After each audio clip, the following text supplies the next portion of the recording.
Guys నాకు రీసెంట్గా ఒక ఫ్రాడ్ జరిగింది. అది మీకు కూడా జరిగిందో లేదో నాకు తెలీదు. బట్ ఎవరికైనా తెలియకపోతే చెప్దామని చెప్పేసి నేను ఇది చేస్తున్నాను ఈ వీడియో. మొన్న కొరియర్ వచ్చింది నాకు ఇంటికి. ఎంత అంటే 1999 అనమాట. 1 రూపీ తక్కువ 2000. అప్పటికి నేను అడిగాను ఏ కొరియర్ భయ్యా అంటే అమెజాన్ మేడం అన్నాడు.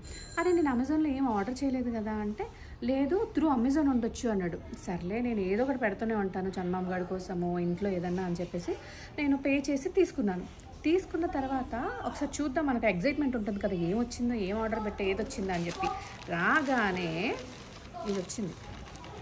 అసలు ఇది ఎంత ఉంటుంది చూడండి క్వాలిటీ. నాకు అసలు మైండ్ పోయింది. ఇది నేను అసలు ఆర్డరే పెట్టలేదు, ఎందుకంటే మనకే ఒక బొటిక్ ఉంది, ఇవన్నీ చాలా ఉన్నాయి. అసలు నేను ఇలాంటి థింగ్స్ అసలు ఆర్డర్ పెట్టను, నా కోసం అయితే అసలుకి పెట్టను.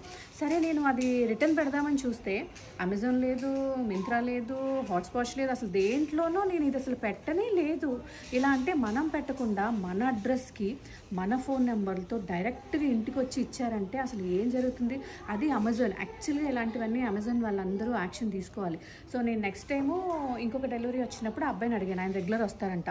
మేడం మీరు తీసుకున్నారా అన్నాడు. అవును అంటే ఈ మన మణికొండ ఏరియాస్లో ఇప్పుడు మొత్తం ఇలాగే నడుస్తుంది. మొన్న కూడా వేరే మేడంకి 9000 వచ్చింది. ఆవిడ నేను ఎప్పుడు క్యాష్ ఆన్ డెలివరీ పెడతాను కదా అని చెప్పి ఆవిడ తీసుకోలేదు. ఇలాంటివి మా ఆఫీస్లో ఆల్మోస్ట్ ఒక 70 పార్సల్స్ దాకా ఉన్నాయి. ఇప్పుడు ఇలాంటివి ఎక్కువ జరుగుతుంది, దయచేసి మీరు మాత్రం తీసుకోకండి అని అన్నాడు. బట్ తీసుకోకుండా ఉండాలంటే ఏం చేయాలంటే మనం ఆర్డర్ పెడతాము, సమ్టైమ్స్ ఎప్పుడైనా సిఓడి పెడతాము, అప్పుడు మనం కంపల్సరీ తీసుకుంటాం కదా.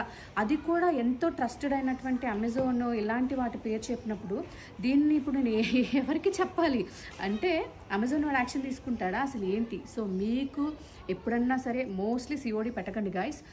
అమౌంట్ పే చేసి పెట్టుకోండి. ఒకవేళ సిఓడి పెట్టుకున్నా సరే ఫస్ట్ అంట వాళ్ళని చూపించమనాలంట ఏమొచ్చింది అని చెప్పి డెలివరీ వాళ్ళని. సో చూసిన తర్వాత జాగ్రత్తగా తీసుకోండి, ఎందుకంటే ఇది నేను ఇప్పుడు ఎవరికి ఇవ్వాలి ఏం చేయాలో నాకైతే తెలియట్లేదు. ఇలా జరిగింది నాకు. మీకు కూడా ఇలా జరిగితే డెఫినెట్గా కామెంట్ చేయండి. ఇక్కడ నుంచి జాగ్రత్తగా ఉండండి.